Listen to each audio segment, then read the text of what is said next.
Bonjour frères et sœurs, que le nom de Jésus soit toujours glorifié et que son œuvre se fasse dans nos vies comme il le veut. Alors pour continuer de parler du perfectionnement des saints, nous allons regarder quelques passages de l'épître aux Éphésiens, épître de Paul aux Éphésiens, la première épître aux Éphésiens. Parce que vous savez qu'il y a deux épîtres aux Éphésiens. Il y a l'épître de Paul aux Éphésiens et il y a l'épître de Jésus aux Éphésiens dans Apocalypse 2. Quand il dit « Écris à l'église d'Éphèse et dis-lui ce que j'ai à lui dire ». Ça, c'était bien après l'épître de Paul aux Éphésiens. Cette épître de Paul aux Éphésiens, je la considère comme un sommet dans le Nouveau Testament. C'est vraiment un sommet de la révélation divine pour l'Église du Nouveau Testament. Où là, Paul reçoit des révélations profondes qui, quand nous les recevons par la foi, nous permettent d'entrer dans le cœur de Dieu. Regardez au chapitre 1er de l'Épître aux Éphésiens ce que Paul nous révèle. Éphésiens 1, verset 3. J'aimerais la lire tout en détail et commenter, mais là, je n'ai pas le temps. Parce que j'ai prévu, avant la fin de la réunion, de prier pour ceux qui le désirent. Soit pour leur guérison, soit pour un problème personnel que vous aimeriez présenter, et on pourrait prier pour ça, consacrer un moment vers 1h30 par là, parce que les réunions, je vous le rappelle, finiront demain soir. Vendredi, il n'y a pas de réunion ici. Il y a encore donc aujourd'hui, ce soir, demain midi et demain soir. Et à la fin de ces 4 réunions, je passerai un moment pour prier s'il y a des besoins individuels. Éphésiens 1, 3. Béni soit Dieu, le Père de notre Seigneur Jésus-Christ, qui nous a bénis de toutes sortes de bénédictions spirituelles dans les lieux célestes en Christ. Il parle au passé. Ça veut dire que c'est fait. Nous sommes déjà bénis. Il faut que nous connaissions quelles sont les bénédictions et que nous les prenions par la foi. Un chrétien qui ne connaît pas, qui ne sait pas qu'il est béni, il ne va pas profiter de sa bénédiction. C'est triste, mais beaucoup de chrétiens ne savent pas qu'ils sont bénis. Ils crient à Dieu constamment pour que Dieu les bénisse, mais ils devraient dire plutôt merci, parce que tu me montres que je suis déjà béni, alors que ces bénédictions descendent maintenant dans ma vie. Il parle de bénédictions spirituelles. Ça ne veut pas dire que Dieu ne veut pas aussi nous bénir sur le plan matériel, financier, mais d'abord la bénédiction spirituelle. Je parlais hier avec quelqu'un des commandements du Seigneur qui nous dit, dans un de ses commandements, si vous recherchez d'abord le royaume et la justice de Dieu, tout le reste vous sera donné en plus. Tout le reste, ça veut dire tout ce qu'il nous faut pour vivre. Que ce soit sur le plan spirituel, matériel, Dieu a promis de pourvoir, mais nous devons chercher les choses de Dieu dans le bon ordre. Si nous recherchons d'abord le royaume et la justice de Dieu, ça veut dire la présence du Seigneur, l'obéissance à Dieu, l'amour de Dieu, de sa parole. Si nous recherchons la justice de Dieu pour nous, la promesse de Dieu, c'est que lui-même va nous donner tout ce qu'il faut pour vivre en plus. On n'a donc pas de souci à se faire sur le plan matériel. Ne vous faites pas de soucis pour votre travail, votre argent, ce que vous aurez à manger demain ou à vous vêtir. Jésus dit bien, ça ce sont les incrédules du monde qui s'en occupent. Mais votre Père dans le ciel sait ce qu'il vous faut et s'il est capable de nourrir les petits oiseaux tous les jours, il vous donnera ce qu'il faut à manger, à vous vêtir, pourvu que nous cherchions d'abord le royaume et la justice de Dieu. Par rapport à la France, Madagascar est un pays pauvre qui a de grandes richesses potentielles. Le jour où elles seront bien mises en valeur et bien distribuées, je crois que ce sera un grand pays. Et les chrétiens qui sont là doivent pouvoir donner l'exemple à tout le peuple pour montrer comment Dieu peut bénir ses enfants. Du moins ceux qui cherchent d'abord son royaume et sa justice. Donc je ne dois pas me dire j'ai besoin des bénédictions matérielles, c'est ça mon objectif. Donc pour les avoir, je vais chercher la justice de Dieu. C'est l'inverse qu'il faut faire. J'ai besoin des bénédictions spirituelles, j'ai besoin de la présence de Dieu, j'ai besoin d'obéir à Dieu, j'ai besoin de l'aimer, j'ai besoin de rechercher sa présence et le reste me sera donné en plus.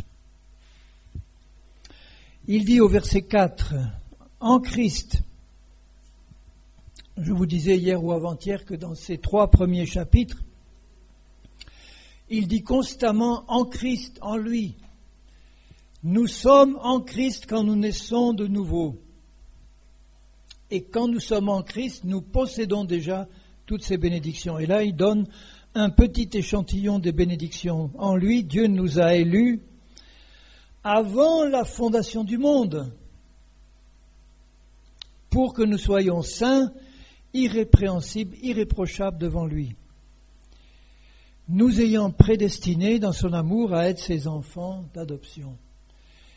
Imagine que avant que ce monde-là soit créé, le ciel, la terre et tout ce qu'il renferme, Dieu pensait à toi personnellement, pas de manière vague et collective, mais il pensait à toi personnellement. Il savait que tu allais venir au monde. Combien d'années après la création du monde?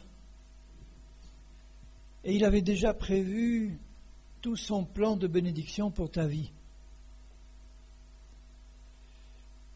Il n'y a pas de quoi se faire du souci, hein? Si nous sommes dans la foi. Si on est incrédule, là on peut se faire du souci. Si on ne connaît pas Dieu, on peut se faire du souci. Mais si nous sommes enfants de Dieu, nous pouvons rester dans la paix. Notre papa va s'occuper de nous de la bonne manière. En lui, au verset 7, nous avons la rédemption par son sang. Il nous a rachetés, il a fait mourir tout ce que nous étions avant, il nous a créés de nouveau en Christ, selon la richesse de sa grâce que Dieu a répandue abondamment sur nous par toute espèce de sagesse, d'intelligence, nous faisant connaître le mystère de sa volonté selon le bienveillant dessein qu'il avait formé en lui-même pour le mettre à exécution quand les temps seraient accomplis, de réunir toutes choses en Christ, celles qui sont dans les cieux, celles qui sont sur la terre. En lui, nous sommes devenus héritiers, ayant été prédestinés suivant la résolution de celui qui opère toutes choses, d'après le conseil de sa volonté. Il n'a besoin de personne, le Seigneur, pour le plan qu'il a pour nous, afin que nous servions à la louange de sa gloire. Chaque mot pèse très lourd. Si vous analysez chaque mot, vous vous rendez compte qu'il y a là une masse de bénédictions qu'on ne peut même pas imaginer. Parce qu'elles sont dans la pensée de Dieu pour nous et ça dépasse notre intelligence. Tout ce qu'on peut savoir, c'est qu'on a été prédestiné à être béni, à être parfait, à être saint, à être juste, à être l'épouse de Christ, à régner sur la terre avec Christ et dans les cieux. Il a prévu que nous puissions marcher sur cette terre comme des rois et des reines en Christ. ce n'est pas rien. Est-ce que ça vous réjouit? Faites-moi un petit sourire, voyons, pour voir.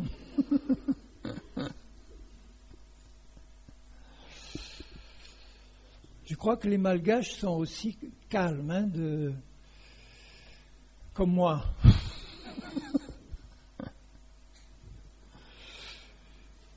Mais ça ne vous empêche pas de vous réjouir aussi dans votre cœur. Quand je réalise ces bénédictions-là, et que je sais qu'il suffit que je me tourne vers mon Père là-haut en disant « Je crois vraiment que tu veux me bénir et je suis prêt à recevoir tout ça, Seigneur. » Parce que Dieu a dit qu'il y a une plus grande joie à donner qu'à recevoir. Moi, j'aurais une joie immense à recevoir ce paquet de bénédictions-là. Mais je sais que mon Père dans le ciel a une joie encore plus grande de nous le donner, de me le donner.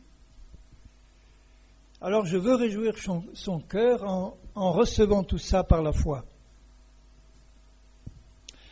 Donc si je veux aller un peu plus vite, parce qu'il y en a tellement, il dit au verset 15, c'est pourquoi ça veut dire, maintenant que vous savez un peu quel est le nombre et la grandeur de toutes ces bénédictions, eh bien, moi, puisque j'ai entendu parler de votre foi au Seigneur et de votre amour pour tous les saints, je ne cesse de rendre grâce pour vous et je fais mention de vous dans mes prières pour que le Dieu de notre Seigneur, Jésus-Christ, le Père de gloire, vous donne un esprit de sagesse, de révélation dans sa connaissance et qu'il illumine les yeux de votre cœur pour que vous puissiez voir tout ça. Pour que vous sachiez quelle est l'espérance qui s'attache à son appel, la richesse de la gloire de son héritage, l'infinie grandeur de sa puissance, la vertu de sa force. On dirait que Paul, il manque de mots pour décrire tout ce qu'il voit. Il n'a pas les mots suffisamment grands, précis, pour décrire la puissance, la grandeur de la bénédiction que Dieu réserve à ses enfants. Et cette force, il dit au verset 20, il l'a déployée en Christ en le ressuscitant des morts, en le faisant asseoir à sa droite dans les lieux célestes, au-dessus de toutes ces dominations, autorités, puissances démoniaques. Et il a tout mis ça sous ses pieds et il l'a donné pour chef suprême. Dieu donc a donné pour chef suprême à l'Église Christ qui est son corps, la plénitude de celui qui remplit tout en tous.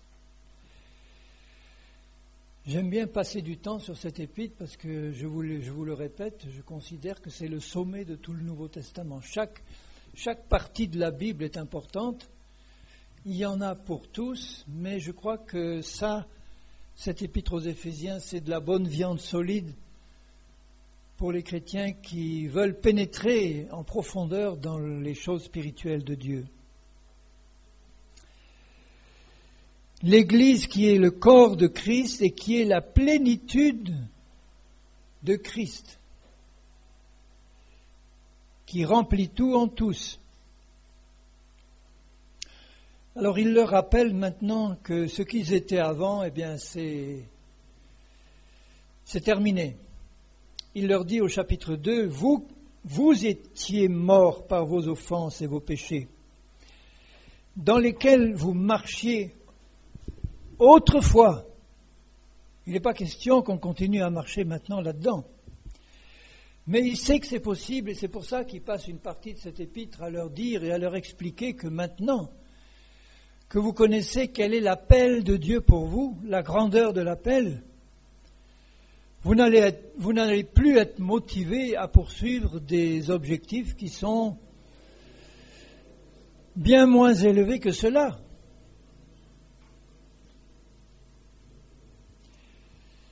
Alors vos péchés dans lesquels vous marchiez autrefois, selon le train de ce monde, selon le prince de la puissance de l'air, de l'esprit qui agit maintenant dans les fils de la rébellion. L'esprit qui agit dans les fils de la rébellion, c'est l'esprit de Satan. Et l'esprit de Satan contrôle les hommes de cette terre. Tous les hommes qui n'appartiennent pas à Jésus sont contrôlés par cet esprit-là de rébellion. Le péché, c'est la rébellion contre Dieu. Le monde entier est sous la puissance du péché. Nous aussi, il dit au verset 3, nous étions de leur nombre de ces rebelles-là. Nous vivions autrefois selon les convoitises de notre chair, accomplissant les volontés de la chair et de nos pensées. Vous voyez que la chair, elle a aussi des volontés mauvaises. Elle a des pensées mauvaises, elle a des désirs mauvais, des sentiments mauvais. Avant de nous convertir, il dit, nous étions tous contrôlés par cette puissance-là. Il ne faut plus que ce soit le cas maintenant, parce que ça peut être possible pour des chrétiens qui ne connaissent pas la vérité. Mais Dieu qui, au verset 4, nous étions tous des enfants de colère. C'est terrible comme mot, des enfants de colère. Tous ceux du monde-là, Dieu les aime d'un amour éternel, puisqu'il a donné son Fils pour eux tous. Mais ce sont des enfants de colère, et la colère de Dieu demeure suspendue sur eux, s'ils ne se repentent pas pour accepter Jésus. Et cette colère va éclater pleinement dans l'Apocalypse qui arrive bientôt. Et l'appel de Dieu, c'est encore de se repentir. Dieu qui est riche en miséricorde, verset 4, à cause du grand amour dont il nous a aimés, vous voyez tous, il nous a aimés alors que nous n'étions pas aimables du tout. On n'avait rien d'aimable. Et il nous a aimés au point de nous donner son Fils. Nous qui étions morts par nos offenses, il nous a rendus à la vie, ressuscités, changés. Il nous a ressuscités ensemble avec lui. Il nous a fait asseoir ensemble avec Christ dans les lieux célestes. Voilà notre position actuelle quand nous sommes enfants de Dieu. Un chrétien qui ne sait pas ça, qui ignore ça, il a une position royale au plus haut du ciel, en Christ. Dieu le Père a placé Christ au plus haut, à sa droite. Il n'y a pas de position plus élevée que celle de Christ. Il est au-dessus des anges, au-dessus des dominations, des autorités, au-dessus de tout. Et il a fait la grâce à son Église d'être avec lui et en lui dans cette position-là. Il dit qu'il a fait de nous, l'apôtre Pierre dit qu'il a fait de nous un peuple de rois et de sacrificateurs, un peuple saint, une nation élue, une race élue.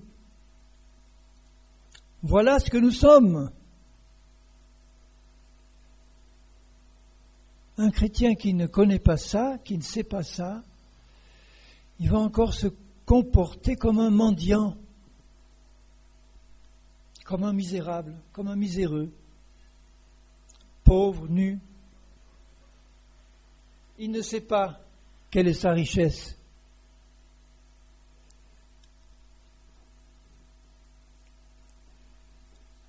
Imaginez que vous avez un oncle qui est parti en Amérique il y a 50 ans, il est devenu millionnaire, et puis il est mort là-bas et il vous a laissé un testament en disant, voilà, je laisse héritier mon neveu ou ma nièce là à Madagascar, 50 millions de dollars qui t'attendent là, à la banque. Et toi, tu ne le sais pas.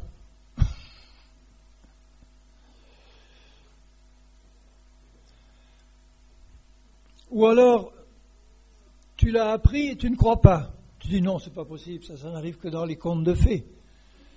C'est pas possible. Si j'avais su je l'aurais appris s'il avait été millionnaire, mon oncle là. Mais si le notaire te convoque, il te montre le papier, il te montre le testament, tu lui montres Tu montes ta carte d'identité, oui, c'est bien vous, oui, bon, ben voilà. Eh bien, à la banque, là, vous attendent 50 millions de dollars. Maintenant, voilà le chèque, voilà la carte bancaire, tu peux t'en servir. Et si tu ne crois pas, tu mets ça dans la poche et puis tu vas continuer à mendier dans la rue. Voilà l'état des chrétiens qui ignorent quelle est la bénédiction qui est à eux déjà. Maintenant, il faut sortir le carnet de chèques, il faut faire des chèques. Ça veut dire il faut croire ce que notre Père nous a dit, et en le croyant, tu le prends pour toi. Ça veut dire que tu vas t'installer dans cette position-là, en Christ, et de là, tu vas regarder l'univers entier en dessous. Il a tout mis sous tes pieds. Il a promis de pourvoir à tous tes besoins. Tu as un avenir glorieux qui t'attend. Tu as un présent glorieux qui est pour toi. Pourvu que tu saches et que tu crois. Et c'est pourquoi Paul, qui s'inquiète un peu quand même, parce qu'il dit, je voudrais bien qu'ils ouvrent les yeux et qu'ils voient. Il dit au chapitre 3 d'Éphésiens, à cause de tout cela, donc de toutes ces bénédictions dont il vient de parler, moi, Paul, le prisonnier de Christ pour vous, païens. Et après, il fait une parenthèse et il reprend au verset 14. À cause de cela, donc il reprend le début, je fléchis le genou, je prie devant Dieu le Père de notre Seigneur Jésus-Christ, duquel tire son nom toute famille dans les cieux et sur la terre, pour qu'il vous donne, selon la richesse de sa gloire, d'être puissamment fortifié par son esprit dans l'homme intérieur, en sorte que Christ habite dans vos cœurs par la foi, et que vous puissiez comprendre la grandeur de l'amour de Christ pour vous. Si je résume le reste, c'est ça. Au verset 19, il dit que vous puissiez connaître l'amour, parce que c'est l'amour de Dieu pour toi. C'est par amour pour toi qu'il a prévu toutes ces bénédictions. Le cœur de Dieu n'est pas satisfait quand il ne peut pas bénir. Et il est triste quand il voit qu'il a déjà béni et qu'on ne prend pas ses bénédictions. Et qu'on lui tourne le dos et qu'on regarde le passé et qu'on commence à s'inquiéter parce que dans le passé on était pauvres, aveugles et nus et on ne voit pas que Dieu nous a guéris, délivrés, donné un avenir glorieux. Tout a été accompli en Christ.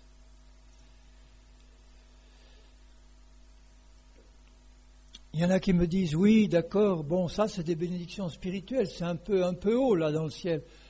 Mais moi maintenant, j'ai des difficultés, j'ai pas de travail, je suis malade. Comment je peux faire pour sortir de tout ça ? Je lui dis, écoute, il n'y a pas de technique, il faut croire que Jésus a tout accompli et puiser dans les réserves. Si tu es malade, Jésus a porté ta maladie sur la croix. Si tu es pauvre, il s'est fait riche il s'est fait pauvre pour que tu deviennes riche, dans tous les sens du mot. Tu dois apprendre à faire confiance à Dieu et ne pas regarder les choses visibles et regarder dans les choses invisibles, celles qui nous sont révélées par la parole, attacher ton regard à ces choses-là et ne pas le décrocher.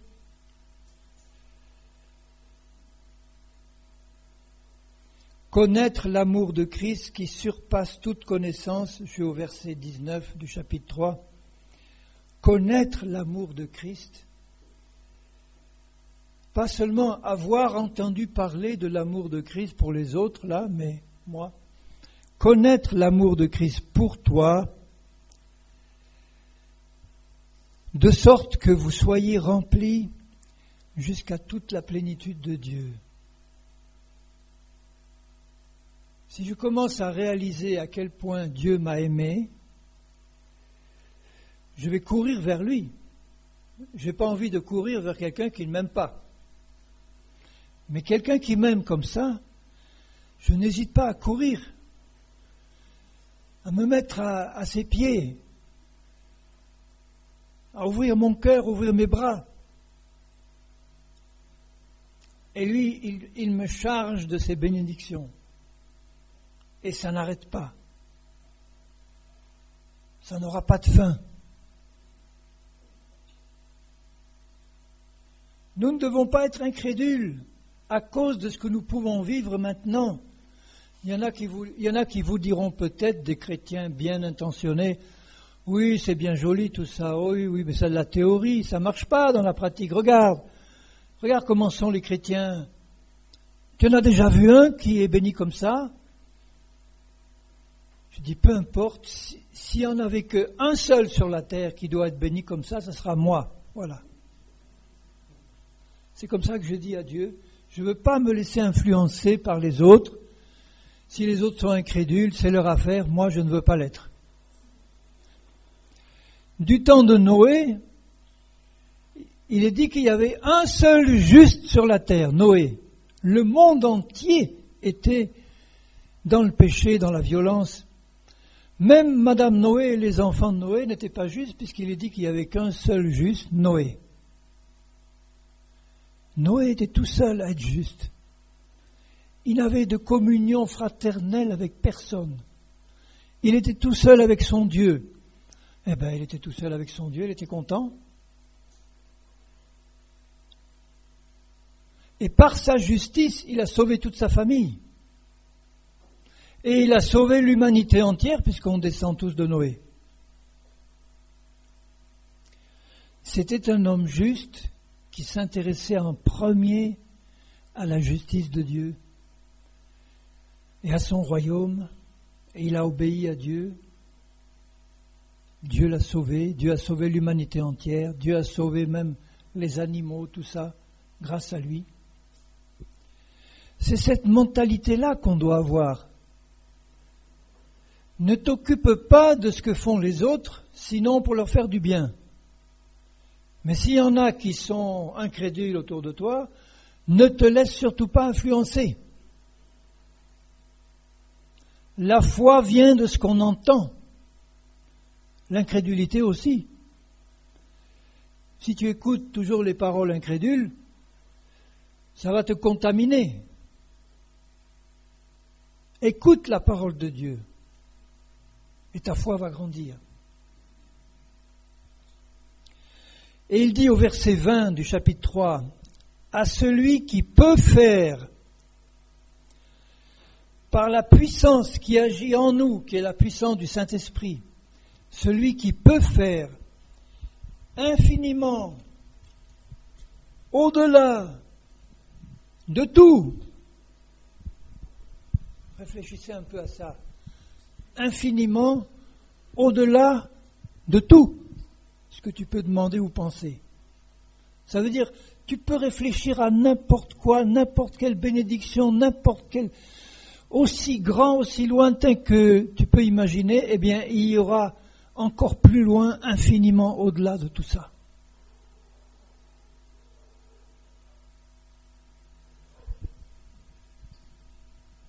Il y a de quoi faire exploser nos cœurs.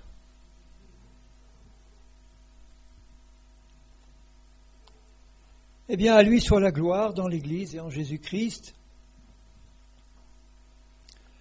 Alors maintenant, il va rentrer dans des choses pratiques.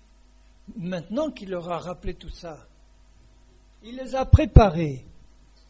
Il leur a dit, je vais vous parler maintenant des choses plus concrètes, mais vous ne devez pas étudier ces choses concrètes-là tant que vous n'avez pas compris d'abord quelle était la grandeur de ces bénédictions qui sont déjà les vôtres.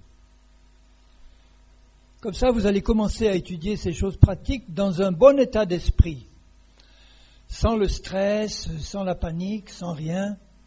Vous êtes dans les lieux célestes en Christ. Et maintenant, le Seigneur, il va vous montrer comment entrer concrètement dans ces choses-là. Il leur dit, je vous exhorte. Je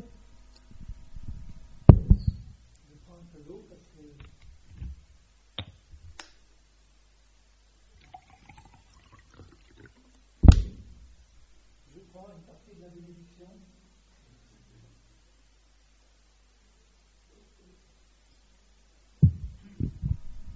Excusez-moi si vous avez soif, il y a aussi un verre, là, je peux vous donner un peu d'eau à boire si quelqu'un qui a soif.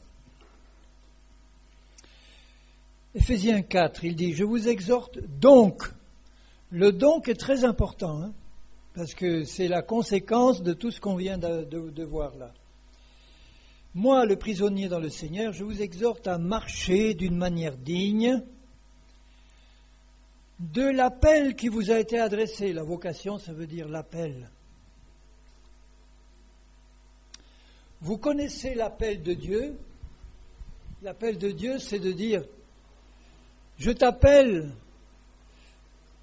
à marcher conformément à la place qui est la tienne là-haut, sans oublier tout ce que j'ai dans mon cœur pour toi.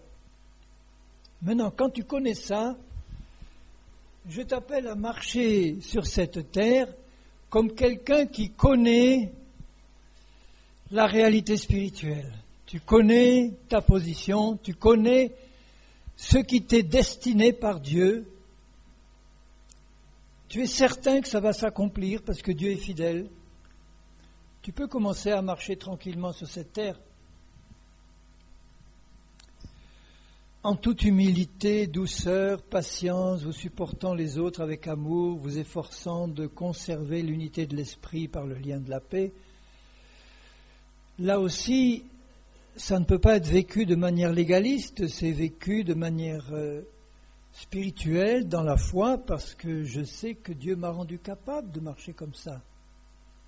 Ça fait partie des bénédictions qui sont les miennes. Quand je commence à marcher, je marche en sachant que Dieu m'a placé en Christ, qui m'a donné une nature semblable à la sienne, qui m'a rendu capable de marcher comme cela, et qui va m'apprendre concrètement à marcher comme cela. Et il montre les bases de l'unité chrétienne, de l'unité du corps de Christ. Il y a un seul corps, c'est l'Église, un seul esprit, le Saint-Esprit, une seule espérance, c'est le ciel qui m'attend, qui nous attend. Un seul Seigneur, Jésus-Christ, une seule foi, l'Évangile, un seul baptême,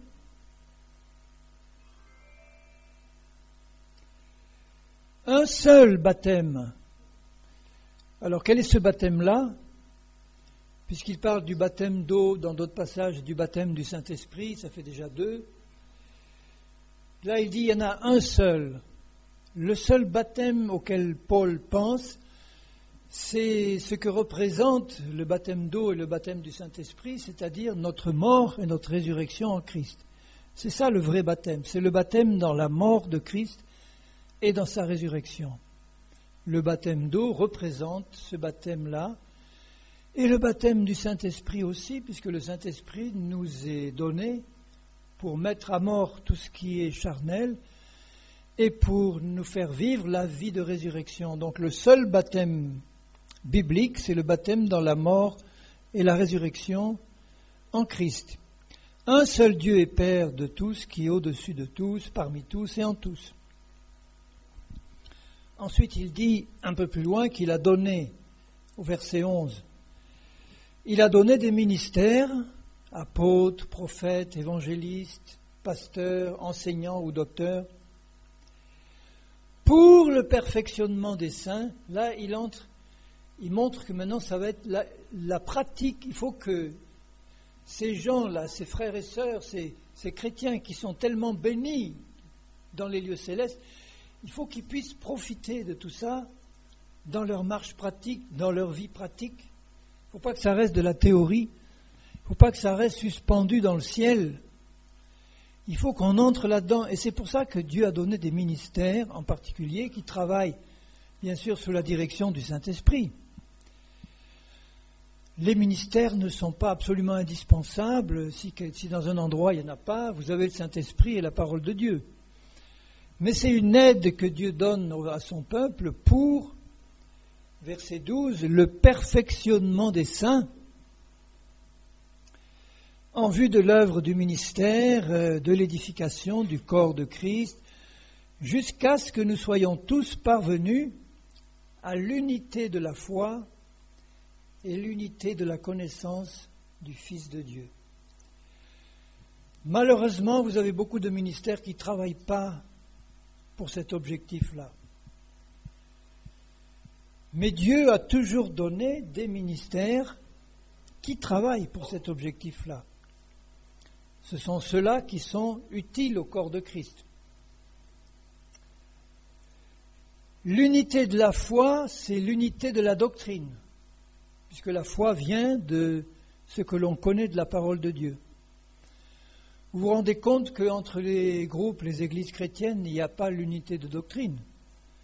Il y en a qui croient à certaines doctrines, d'autres qui croient à d'autres doctrines différentes,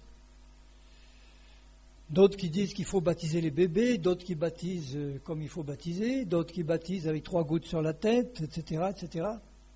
Et même dans les églises évangéliques, il y a beaucoup de différences de doctrine. Et le rôle des ministères, c'est d'amener tout le monde dans la même compréhension de la vérité, parce que Jésus a dit qu'il nous a donné son esprit de vérité pour nous conduire dans toute la vérité. Et pour que je sois conduit dans toute la vérité, il faut que je désire être conduit dans la vérité. Il faut que j'aime la vérité dans mon cœur. Il faut que nous prions pour être conduits dans la vérité avec confiance que Dieu qui nous a donné son esprit et sa parole de vérité nous conduira peu à peu dans toute la vérité. Et aussi, il nous conduira dans l'unité de la connaissance du Fils de Dieu. Nous aurons peu à peu, en avançant avec Dieu, la même connaissance de Jésus. Il y a des chrétiens qui connaissent Jésus un peu, qui connaissent mal Jésus, qui ont une image déformée de Jésus. Je connais des chrétiens qui ont une image déformée de Jésus.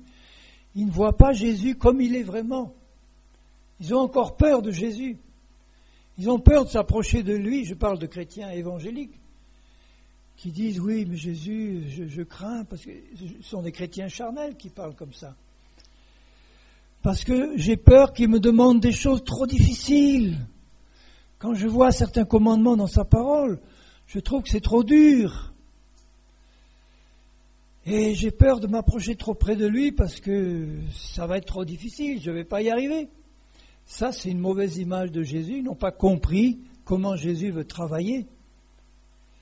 Ils n'ont pas compris que Jésus veut changer. Il veut changer en moi tout ce qui doit être changé. Il veut m'aider, il m'aime, il veut m'apprendre. J'ai rien à craindre de lui. Jusqu'à ce que nous soyons tous arrivés à l'état d'hommes faits, parfaits, à la mesure de la stature parfaite de Christ. Verset 14, que nous ne soyons plus des enfants, des bébés, ballottés à gauche, à droite comme un bouchon sur la mer, mais au verset 15, que professant la vérité dans l'amour, nous croissions, nous grandissions. Là, il parle de la marche pratique. Nous grandissions dans tous les domaines en Christ qui est le chef. Il veut m'éclairer, ouvrir mon intelligence, me faire comprendre comment je dois marcher, de manière à ce que concrètement, je puisse recevoir toutes ces bénédictions-là. Vous voyez que ça implique la confiance et la foi. Un chrétien qui ne désire pas avancer dans cette direction ou qui ne fait pas confiance à Jésus ou qui ne croit pas que Jésus va le faire arriver au but, c'est un chrétien qui va rester à tourner dans le désert. J'ai besoin de faire confiance à Jésus, j'ai besoin de croire qu'il va me faire arriver.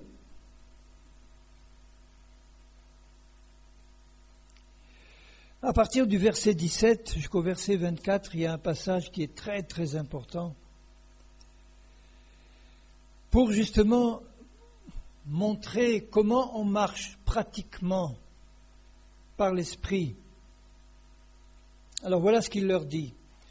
Voici ce que je dis et ce que je déclare dans le Seigneur, c'est que vous ne devez plus marcher comme les païens. Les païens, ils marchent dans la rébellion. Un païen, c'est quelqu'un qui ne connaît pas Jésus. C'est quelqu'un qui n'est pas converti à Jésus.